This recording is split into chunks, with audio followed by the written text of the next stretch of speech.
жака банкка барбай эле телефонуңдагы жанагы банктык приложениялардын тиркемелердин жардамы менен кирип каалаганыңдай өлчөмдөгү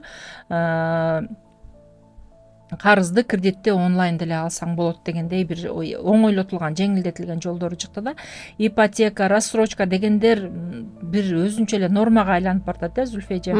Бирок ай сайын төлөнүүчү төлөмдөрдүн суммасын эсептегенде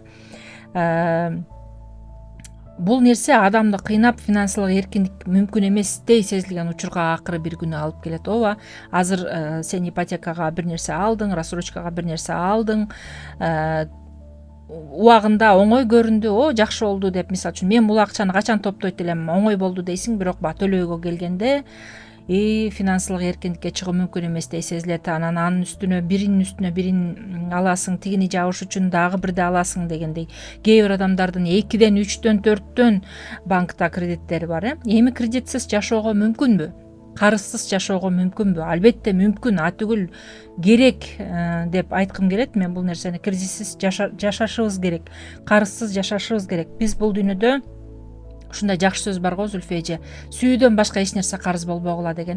Биз бири-бирибизге адамдык мамиле, адамдык жылуу мамиле, сүйүүдөн башка эч нерсе карыз болбой эле койсок, бул эң сонун жашоо деп айткым келет да.